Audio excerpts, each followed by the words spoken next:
All right.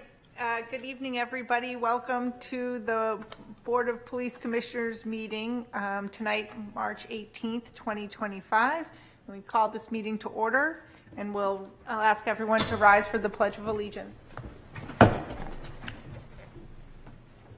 pledge allegiance to the flag of the United States of America and to the republic for which it stands, one nation, under God, indivisible, with liberty and justice for all.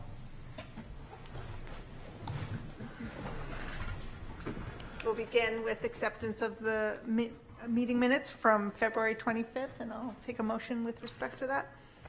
I make a motion we accept the meeting, meeting minutes from February 25, 2025. Second. Is there any discussion on the minutes? No. Hearing none. Commissioner Fenald? Yes. Commissioner Schur? Yes. And I vote yes. Hey. Now we will move on to public comment. Is there anyone? So we're going to have two sessions, just so everybody knows in Zoom land, or that we're going to have two public comments. The first, just general public comment, and then we'll be talking about the budget and open up public comment at that point as well. So seeing none, generally, we'll move on to new business. Oh, I'm sorry. Oh, by all means. Okay, Peter Huda, 2A South Street. So I have something that I'm hoping would get answered in the next part. And this is on the budget, but it's on the revenue side. So my question to you, and I'm sure Karen knows, where do the grants, the federal funds, the donations, and the charitable contributions go? Do they go to the general fund, or do they actually come back to you in the police department? Okay, I know you can't answer. That's something to ask. The next thing I'm going to ask is the new needs study that they have been doing for the building, and I'm assuming it's also for personnel. If you could give a status on that. The reason I'm asking is I went back and looked at the report from 2011, and this is it's to the Portsmouth Police Commission, and this is an organizational review. And there were quite a few things in here that I would like to, and I would like the commission, I guess, to address and see what changed from 2011 to now. And because it was the analysis that I did was very interesting, and it had to do with the composition of the police department and the organization. Basically, one thing that jumped out at me was the first, on page 8, there was a sentence here, departmental organizational structure. And the first thing that they said was the department has too many supervisors. Given the number of sworn personnel, supervisors consist of administration, chief and deputy chief, superior officers, captains and lieutenants, and first-line supervisors, sergeants. While the department has reduced the number of police officer positions through budget cuts, the number of supervisors remains consistent.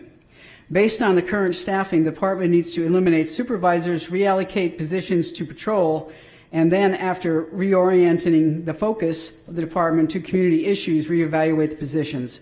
So I would like to, I guess, follow up and find out what happened now.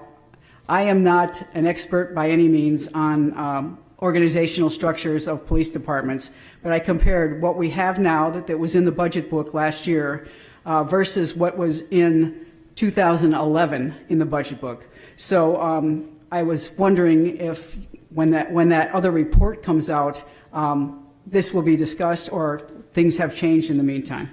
Thank you. Anyone else for public comment?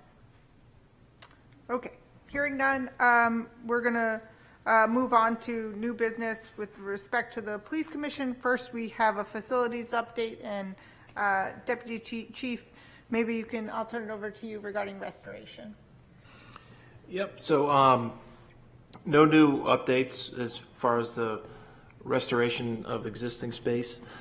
There is one small portion that's still remaining in our communication center for remediation, but until such time we're able to support the relocating of our existing staff. That's on hold for further remediation. Okay, thank you. Any other comments with respect to the, okay. The Municipal Building Blue Ribbon Committee, I'll speak to that because I'm sitting on the committee. The group is heading on a field trip next week to Dover Police Department. Additionally, and so for some of the members that haven't seen, a number of members have already, committee members have been to the PD, but for those that haven't, it will give one example. There's talk about visiting other police departments as well. The members, there are a few members that were on the previous working group, and those members who are not, committee members who are not on the working group are in the process of getting up to speed on some of the work that has previously been done. Additionally, there's a staffing needs assessment study that should be out. We don't have that. That's scheduled to be completed in late April, early May.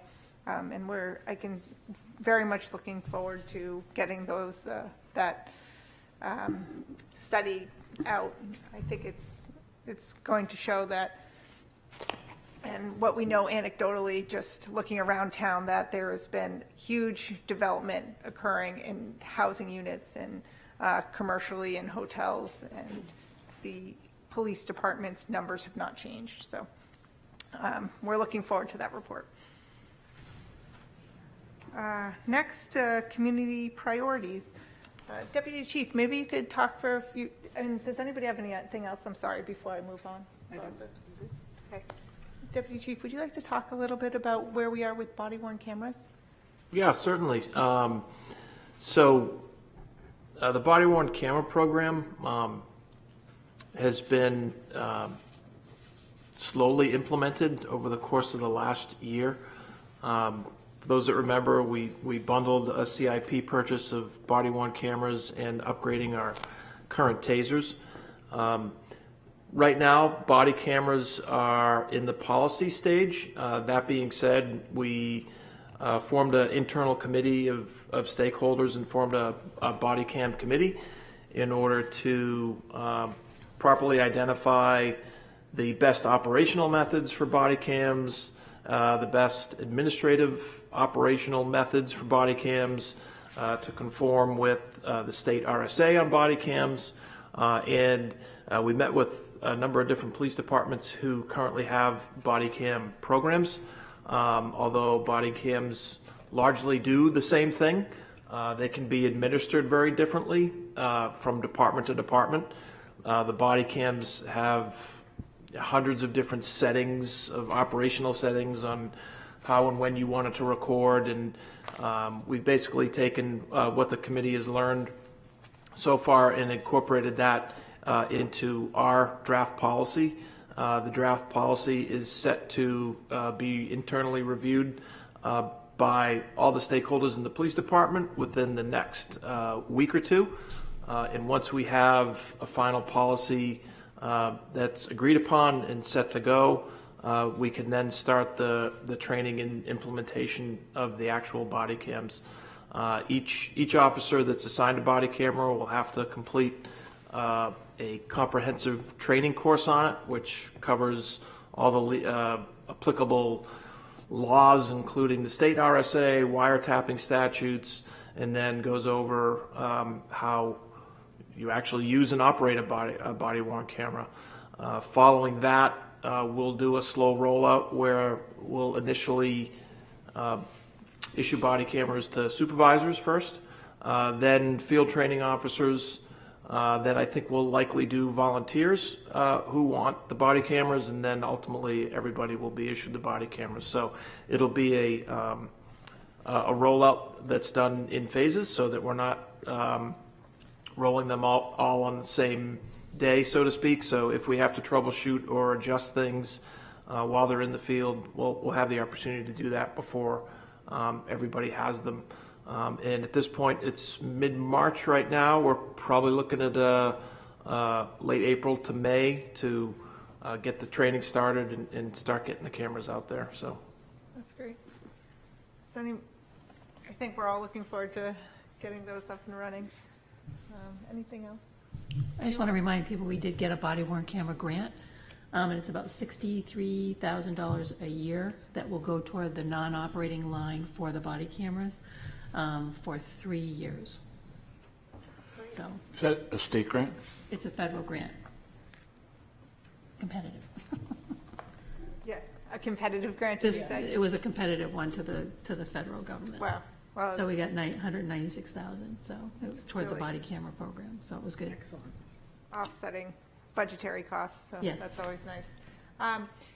Deputy Chief, do we have a timeline on where we are? Again, I know we keep talking about the CAD RMS system, and the rollout of that is due to the delay in rollout is due to a programming issue, not related to us, but do we have a sense of when we'll be seeing that coming in the door? Yeah, so the go-live date for the new CAD RMS was pushed out effectively a year.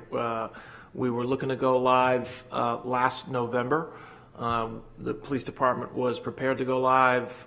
We had received department-wide training in how to use the new software and the new system. However, in simple terms, there is a link between the software and the state, which is needed for us to complete basic crash reports and other reporting measures. And that link between the CAD RMS software and the state was not ready to be implemented yet. So the vendor and the state are continuing to work on the development of that interface so that when we do go live, we're able to submit state crash reports and do all the things that we're required to do reporting-wise through that interface. So that is an interface that we were hopeful that was going to be ready in November, but unfortunately that's not the case. So we'll be looking at October of this year for the training again. We'll go through department-wide training again, and then what we're getting now is that the new go-live date would be in November of this year. Just separate, excuse me, separate from the CAD RMS, but in the community priority section, we're coming up on the 1-year anniversary of our hiring, of the department hiring a social worker. And my understanding is that's been very, very successful. I was wondering, Deputy Chief, if you could talk a little bit about that. Sure. So Brooke Murphy, our social worker, has been a tremendous addition to the department and an incredible resource for people in our community that have fallen short or have had difficulty receiving any number of services. Some most related to mental health, but Brooke also crosses over into everything from health and welfare to an extent, helping people find housing, any number of different things associated with folks that struggle with mental illness. She has had a tremendous amount of success in folks that have engaged with her services. Engagement with Brooke is not mandatory in any sense, but she's been able to show statistically that the number of people that she has proactively contacted that agree to her services have benefited tremendously from her services, and sometimes, for example, those might be an individual with a mental health diagnosis who repeatedly calls the police or calls 911 for an issue that quite frankly is an emergency. If Brooke is able to engage with that person and that person agrees to engage with Brooke, Brooke has a number of services that she can offer that person, and we've seen a tangible decline in that instance, for example, of somebody who repeatedly calls the police for assistance, where she's had a real tangible effect on that. Unfortunately, there are folks that do decline services for one reason or another, but she whether she checks in via email, whether she checks in through a home visit, which she does, as she does go out in the field. She meets with families of individuals we work with. She meets with other social services. So she's really been a terrific addition to the team, and she brings that gap in resources that we didn't previously have.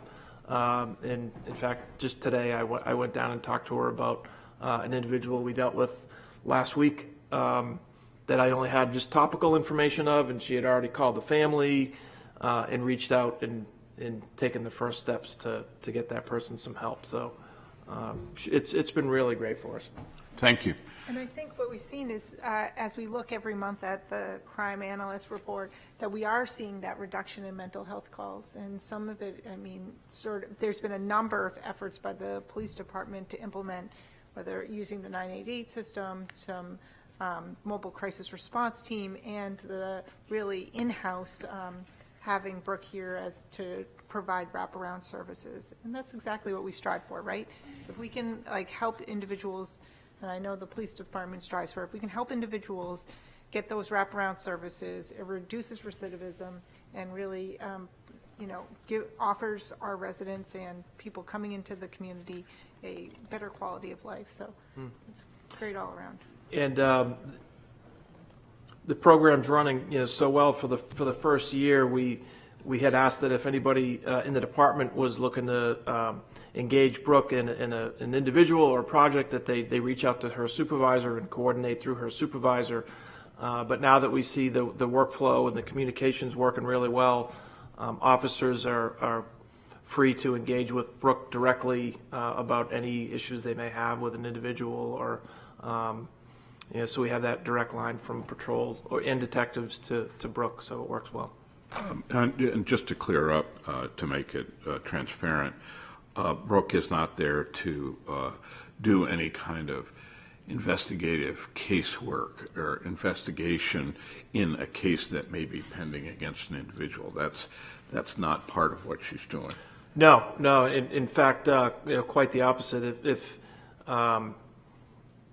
there is an investigation or a case going on with a client of Brooke's, they are completely separated, because we don't want anybody to have the sense that Brooke is investigating them, or we certainly want her to be a neutral and detached resource, but no, she takes part in no criminal or investigations anyway.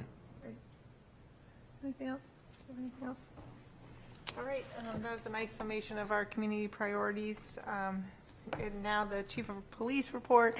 The chief is not here tonight because he got stuck in some traveling snafu. So Deputy Chief, we're happy that you're taking the reins, and we'll move on to the proposed budget adjustments. Sure. So you can see the slide that's on the screen there. So just kind of going through it briefly and quite simply. So the FY25 budget, as approved, was $14,586,000 and some change. The status quo proposed budget for FY26 was $15,436,000 and some change, which is an increase of $850,000, or a 5.83% increase. The City Council's guideline as we go into the FY26 budget was a 2.9% increase. So the amount to reduce that 5.83 was 2.93. So in order for us to meet the goal of a 2.9% increase, we have proposed the following. I spoke about earlier the CAD RMS service cost at Go Live, paid from the CIP project of startup costs. So because the CAD RMS system was delayed effectively a year, we are able to push out that startup cost, $161,405, so that is not affected in the proposed budget. So that's why it ties into, again, the delay of the project that we're able to push that money out. The next two you'll see there, next three rather, are delay hired for vacancies in police officer positions. One delay hire until December, and then two delay hires in March of 2026. So $44,327 for the December and $72,475 for the March delay hires. Also a delay hire for a dispatcher vacancy, which would be dispatcher number 10 to May of next year, and that's a savings of $65,212. And there was a slight correction to a regrade of position steps at the department. Upon closer examination, it was originally budgeted for 2 employees to receive a step increase. I believe it was at the 6-month mark, but in actuality, they won't be getting increases until the 1-year mark of their regrade. So that's a savings of $6,500, and then a line reduction in furniture replacement of $4,665, and that's largely for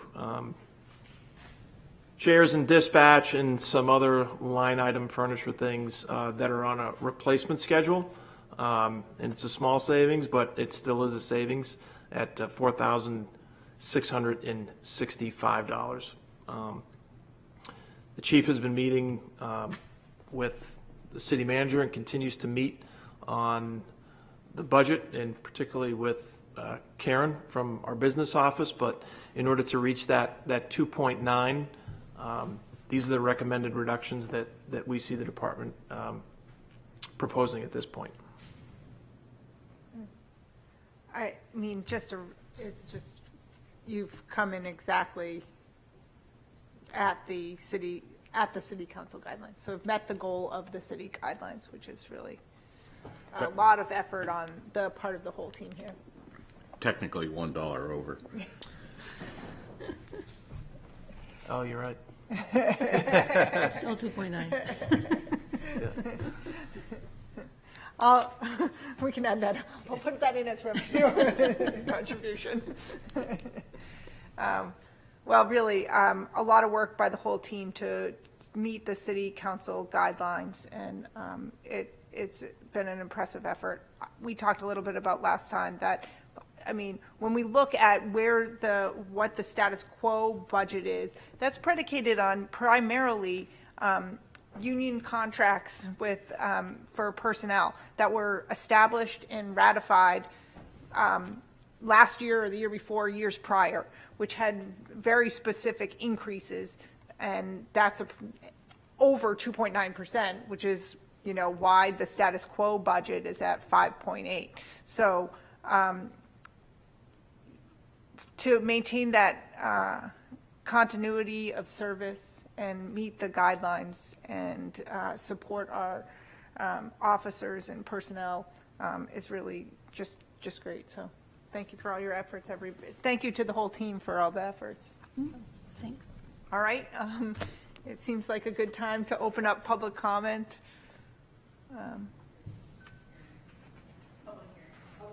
Well, sure. The public hearing is now open. Continued. Okay, Peter Huda, 280 South Street.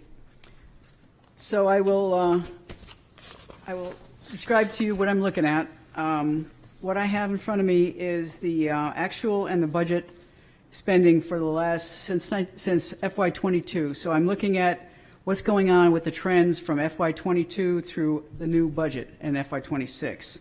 So just to follow up on the last thing that the chair said, the first thing I'm looking at here is your salaries for the uniform personnel and your regular salaries.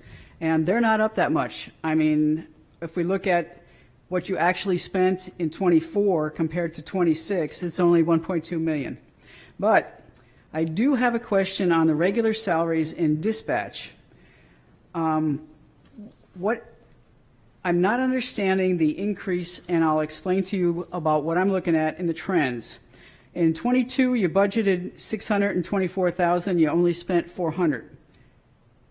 And each year after that, it was the same thing. You were over budgeting by about $200,000.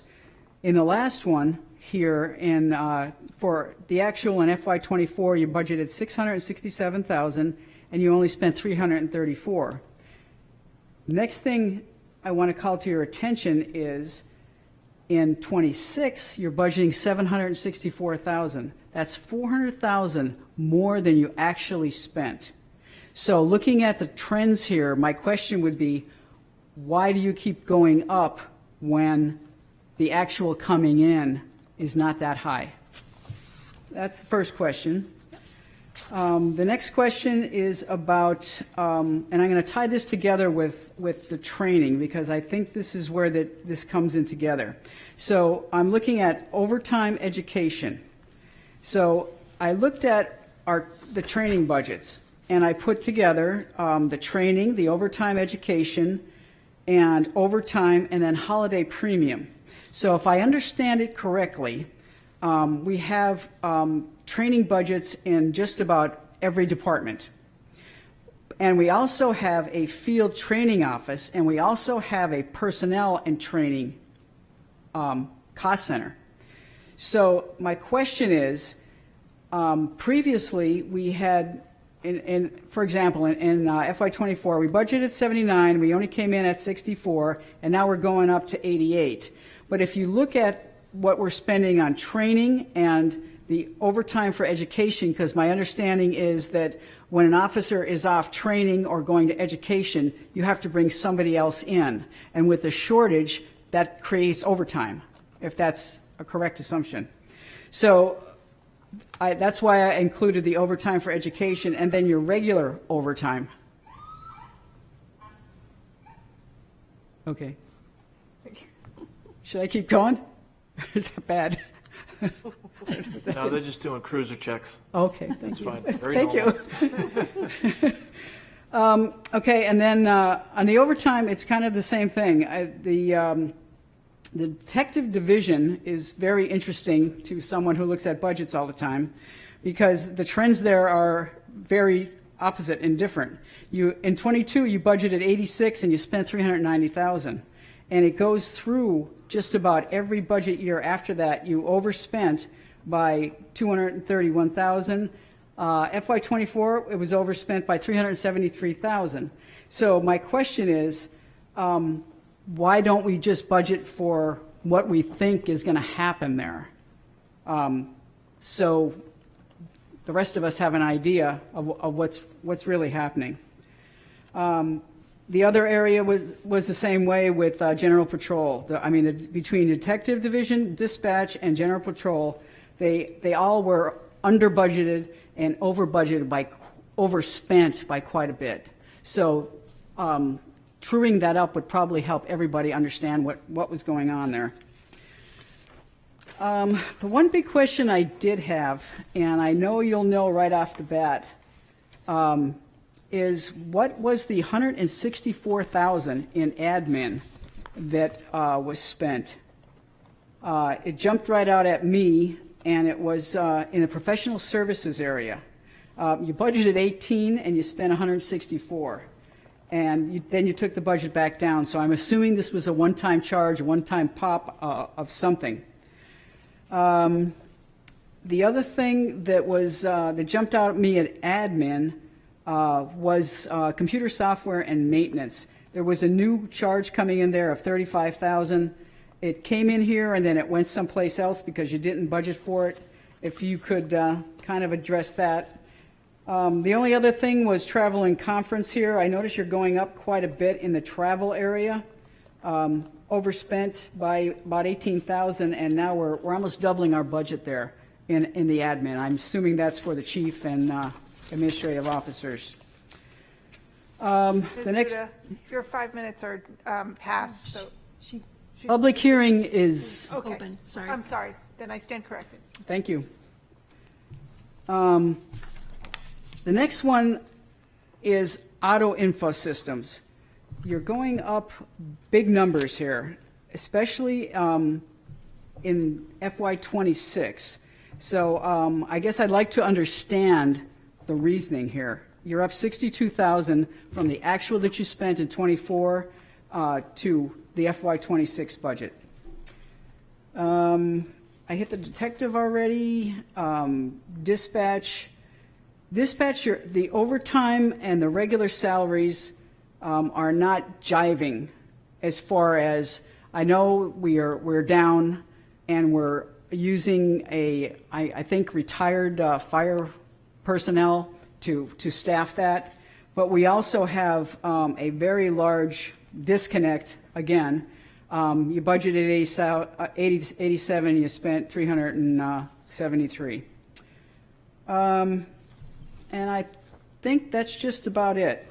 I would like to also go over, when we do get the staffing needs, of how you're adjusting between civilian and ranked personnel as far as dispatch and the other areas.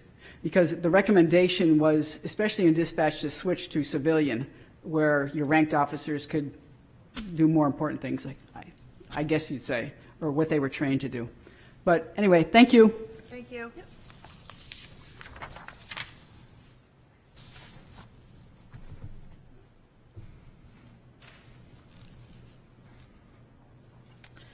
Esther Kennedy, 41 Pickering Ave. And I'd just like to point out a few facts. One being that I went to the year before the pandemic, and the police budget was at $11 million. 2019. Now, in 2026, in 6 years, we're up to 15 million. That, and that's using your most recent figures, which I really appreciate. That's a huge increase over a short amount of time. So I think, like everything, we need to keep that in mind and really look at what is our city able to sustain an increase. And also another comparison. I'm pleased to see you're going up to the Dover police station. But in Dover, this year, with 33,000 people versus our 22,000, they are presenting a budget of $12,447,000. They have 10,000 more residents, and they're actually going to be growing too. If you go up there along the waterway, they're going to have a lot more places. And yet, they're $3 million cheaper, and $3,447,000 cheaper. So I ask why. I also ask a couple things. I came before you, so I asked you to look into ways that we can get revenue sources from what we offer. So I did a little bit more investigation. I asked a couple local police officers that I happen to know, what does Portsmouth do for you? I don't know if you guys know, but from their perception, they are the big daddy, quote unquote. They provide internet services for our child and a lot of investigation services that a lot of our small police departments can't utilize. I also heard Portsmouth has a lot of big toys. They have drones. They have big equipment that you can go in if something like a bomb is noticeable. They have all that, and I appreciate that. But those are services that if we're utilizing them in communities, I think we need to start looking at how do we charge for those services. Because I, as a taxpayer, am paying for those services, yet other communities around us, and some of our services go all across the state, are getting them free. So I think we need to start thinking about our mentality of, I'm glad we're the big daddy. However, at some point that's not sustainable, especially as resources become more expensive. Equipment becomes more expensive. You can look at your equipment lines of what you're repurposing and getting rid of, and that's a huge amount of money. So I ask you to start thinking outside the box as a commission and start looking at what we can do to gain revenue.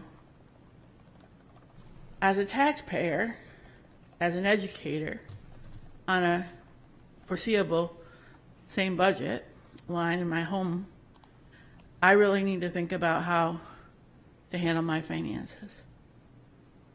And they're not growing as fast as they used to grow. So I'm hoping that we start getting creative and start thinking about our finances.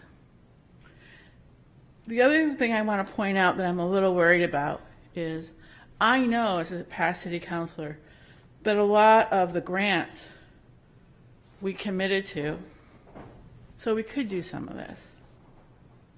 But my fear is if some of this grant funding goes away, which I truly believe it's going to, because I'm seeing it already in the world of education, in my world, what are we going to do?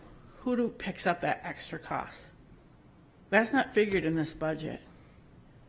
I know it's a resource we probably still need for the safety of us and others. However, how does that play out into this budget? So I'm going to ask you, there's no figure of how much grant money is coming in as a whole. I would love to see that. What should I worry about? What should you worry about if they go away? Because I know the police department has been great about bringing grants. I know the police department has been great about bringing grants that utilize other communities. But what happens when that is no longer available? So I guess my ultimate question is, what happens in this budget when that goes away? And lastly, I know that there have been positions that we have not filled. I also know that positions can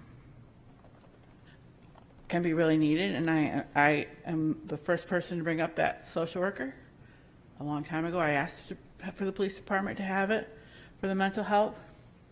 So I guess my question is, sometimes we have to look at what positions we might start needing as we look at our changing population. And our population is changing. We know that we're down 239 students in the same 6 years. So I guess, what does our new population need? What is the expectations of that population? And I haven't heard that from anyone. So I would encourage us to be forward-thinking, start thinking about revenues, start asking ourselves, what does the new population need? And how can we do that within our community's budget? Thank you. Thank you. Anybody else for public comment? Okay. With that, we'll move forward and head back into our agenda and move on to the crime analyst report. Certainly, thank you.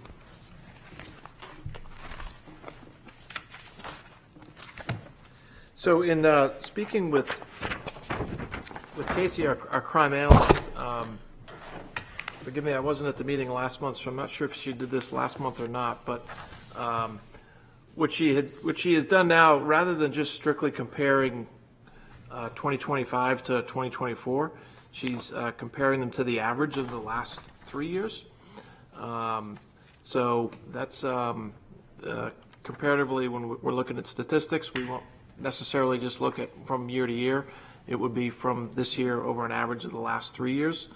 So for overall calls for service, we're at 7,086 to 5,587. In particular, to set this up, it's January 1st through February 28th, that time frame. Arrests, 156 to 112. DWI arrests in particular, 17 to 2025, 12 so far. That number went up, I think, 3 or 4 just yesterday, unfortunately, on St. Patrick's Day. We had a number of DWIs. Police reports taken, 381 to 345. Reportable motor vehicle crashes, we've stayed exactly the same at 72. Motor vehicle stops, 1,417 to 1,000 even. Involuntary emergency admissions, which are kind of mental health related calls. That would be taking somebody involuntarily for a mental health evaluation, up 1 from 10 to 11. And juvenile matter calls, 27 down to 19. A couple questions. One, fair to say the number of motor vehicle stops is in part a function, or the decrease in motor vehicle stops is in part a function of staffing? Yeah, in large part, that's a function of staffing. The priority has not changed, and that one of the things that we commonly hear is the number one complaint for our residents, and it has been historically for years, is traffic-related complaints. So that still remains our primary focus for patrol, but due to the staffing levels, it's been a bit of a challenge to reach those numbers that we may have been at a few years ago. Second question. I noticed that we don't have an entry for mental health calls like we usually do here. Was that just an oversight? I think what she consolidated them into the involuntary emergency admissions because I think that gives us a little bit clearer picture when we were doing some closer inspection on that, that it's the data on reporting a mental health call can be a little bit complicated because at the end of the day, the way a dispatcher enters a call or categorizes a call in a call type that we have, we can label as a mental health call. The problem with finding a finite appropriate number for mental health calls occasionally is that there may be a call for a disorderly conduct person or somebody who's acting disorderly. That's a call type. There could be a call type of well-being where it's a well-being check on somebody, but in reality, that disorderly conduct call could be because of a mental factor, a mental illness involved, or the well-being check could be also mental health involved, where the call may be closed as a wellness check, but really there's a mental health component to it, but we wouldn't be able to capture that as a mental health call because there's a lot of other different calls that might have a mental health component that don't get categorized specifically as a mental health call. Would it be fair to say that once the new CAD MRS system is in place, whenever that's going to be, that there might be at least a little more ability to categorize calls in a way that will get better data?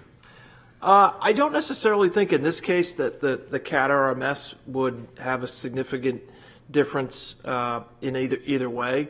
What ultimately boils down to is that, and we can also change a call type. You know, if an officer were to get dispatched to a well-being check, and it turns out upon going to the call and handling the call that it's a mental health related call, they could call in the dispatch and say, can you change the call type to mental health? They can do that now. I just think that mental health calls in general touch such a wide variety of call types that whatever software you you have, it really depends on what dispatch is keying in and saving the call type as. It could permeate so many, I mean, just from some exposure, obviously with law enforcement, for me, it permeates almost every case. Not all, but so many cases that there's like, you could categorize them in either capacity, right? Yeah, I appreciate what you're saying, and the challenge from, the community's perspective is it would be nice to have an easy, transparent barometer of, for example, during the pandemic, we had a lot more mental health calls or a lot fewer mental health calls. But it's hard, what you're saying, and I understand, it's just hard to measure it so that you really have, it's really going to be more of a intuitive sense of, we just seem to be having, whether we document it as a mental health call or something else, we seem to be having a lot more or a lot fewer. Mm-hmm. And I think with Brooke, our social worker, celebrates her year here on April 1st. I think over time, as we look at her workload and her client list, if you will, every interaction that she has, she documents, and she has really good record keeping and statistics on the number of contacts and clients that she has, and not even, maybe a client that doesn't accept services, but the amount of attempts she makes, the amount of referrals she does.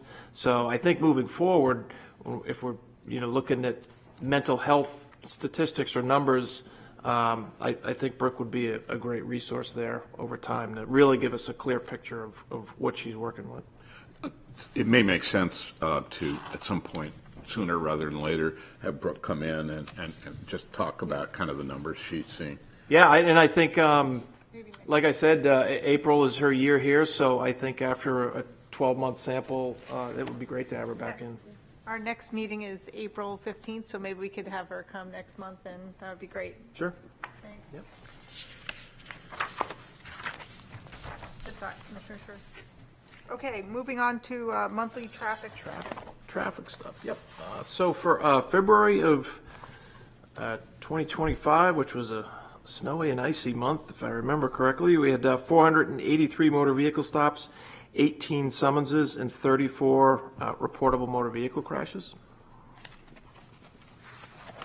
We don't have the data from comparative to last year, but I'm guessing that the motor vehicle crashes were greater than last year, given the weather conditions we faced, but thank you. One question. There's 18 summonses, so would it be correct or incorrect for me to interpret that you give out 18 speeding tickets in February of 2025? Yeah, it wouldn't necessarily just be for speeding. Hands-free is one of our top summonses that we write for. So, if anything, during the month of February, speeds were down over because it was just difficult to drive fast. So, it's for any number of motor vehicle violations. Thank you. 18. Yep. All right, anything else? Karen? Okay. Take it away Financials. with the financial report. Okay, as promised, our journal entries for all of our grants for quarter one, quarter two, ending in December are in your financial report. Basically, the cap for this period, after you take off the annualized expenditures for health, workers' comp, and leave at term, because those are removed from the budget in July, the cap is 65.4% right now, and we are at 62.5%. So we're tracking below that. Regarding the FY26 budget, once I get direction today, I'll make sure that everything is in the financial system on the city side. For our 2.9% budget, still have to complete the narrative and the stats for that, but those are due by March 28th. In reference to the budget and the grants come to the police department. The city has a financial system and a budget unit structure so that every grant is assigned its own budget unit and its own revenue code. And those are under the 740, which is the police department. So we manage all the expenditures, all the revenue, and those come right to the police department. In terms of grants, we have the ICAC grant. We get reimbursed by the DEA for drug investigations that we coordinate with them. They have special ops on drug investigations, which other employees do. We get reimbursement from New Hampshire Highway Safety for all of our enforcement patrols that we do. So all of that comes to the police department and is managed by the police department. It doesn't go into any other funds. In terms of grants, we just got notification that the Congressional Directed Spending, CDS, otherwise known as earmarks, we had submitted 2 projects for the FY25 year, one to Representative Pappas and one to Senator Shaheen. One was to coordinate with Fox Valley Technical College to get a $1 million grant with them. It would be equipment on our part and training on Fox Valley's part. And then we submitted another one for the IT equipment for a new police department, and that's been paused as well. I guess Senator Shaheen says these are paused, not eliminated, and they'll go forward with the next, hopefully, budget talks in the government, and we don't have to reapply for those. But it's paused, and nothing we can do about it right now. Our grants so far, through the Department of Justice, we've been informed that pretty much the Department of Justice grants are going to stay. They're kind of being exempted from other areas, so at this point, we feel that those are going to go forward. And then I think that's the end of that part of the report. So I just wanted to address the PSSG, the manpower study. Matrix has requested the PSSG study, and they will be doing that comparison for us within the report. So I think that will be very useful to compare. They also asked for the PSCOM study that was done, I want to say 2003 or 4 on the dispatch center. So they've asked for both of those, and those will be handled in that respect. I think what I'll do is just answer generally about the budget questions, but I think like what we did, what we've always done with the city council or anybody that asks, we do a Q&A document of all questions, and I think it would probably help in this respect to do that and then post that on our website under the business office. But overall, we budget for the positions we're authorized for. So that would be the 10 dispatchers, that would be the 70 full-time sworn. And if there are vacancies or attrition, there can be a surplus at that time. But in dispatch, we have to replace hour for hour on overtime. There is no shift relief factor in dispatch. And so we actually had to add a line for the fire department retirement in the dispatch budget. And we also had to put in the sworn retirement because we have firefighters and officers working in there to help relieve the civilian dispatchers. I think we're at 4 or 5 now out of 9. So anyway, so we're paying a mega premium to cover dispatch. In patrol, the deputy might be able to speak more to it, but there is a little bit of overlap of some shifts. So on a 10-hour shift, we might only have to cover a 4-hour block, or just depending on who's out on training, who's out on leave, who's out on whatever. So the overtime overage is not so as high as dispatch is. So that might be able to answer that. The savings in the salary help offset the overage in overtime. Professional services for FY24, that included the manpower study for $75,000. And it also paid for a prosecutor prosecution is paid for by the legal department, but we paid part of that contract because we were short in prosecution. We didn't have, we're supposed to have 2 prosecutors, and I think we only had 1 at the time, so that is not in the FY26 budget that we submitted. In terms of computer service maintenance agreements, in FY26, I was trying to move everything to either the communications center or to the IT, the AIS, just to get everything uniform, because the GASB requirements, we have to have everything listed, and it's just much easier to track if it's just those 2 departments. Training, again, Debbie could speak to it, but we've had to increase our training because of the governor's executive order, and police standards and training have adopted that. We've increased our overtime for training the past couple of years because we had to increase by 12 hours. So, is it 12? So it's like Yeah, a total of essentially. 29, 30 some odd hours that we had to increase by. And so I kind of wanted to take a wait and see in reference to the training and ed travel and conference lines and the registration lines to see how it was going to flush out. I didn't want to guess because they can do training online. In some cases, we send officers to training as a trainer, and they come back and train people. So I just kind of wanted to see how it was going to flush out. And so this year, because we've had multiple years of high costs, that we kind of have a history now and can budget accordingly. Trying to think of anything else. If I've missed anything, let's see. I was going to say the comparison to Dover, that will come with the manpower study, and you'll be looking at like city or whatever profiles, and you'll see how vastly different they are and why you need different staffing for that.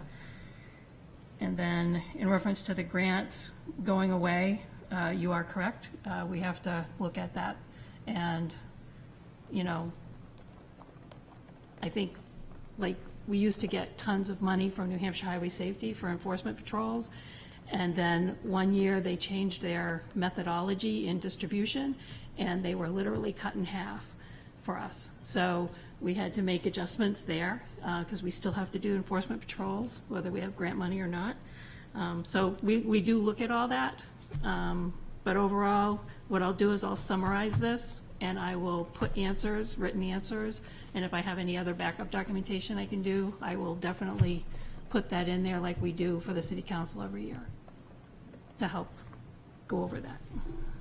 Thank you so much, Karen. Okay. You are a wealth of information and knowledge, and we appreciate you tremendously and all that you know and manage and also convey to both the police commissioners Oh. and the public. So we appreciate you. Do you have anything else? No, I will get a question and answer sheet Great. done so that I address everything I wrote down. Great. I mean, I think in the effort of ongoing, the police department in the work with the community priorities to offer as much transparency as we possibly can, whether it's posting all the policies or putting the FAQs to the budget. Right. That is certainly the effort. We're all unified in that goal, so. And we've had people come in directly. We've had, like, Counselor Lown, former Counselor Lown came in and went over overtime. We'll talk to anybody, we'll show you anything, we'll open our books, whatever you need. Thank you so much. All right, we have a patrol division report as well as court office report. Any other business anybody has tonight? All right.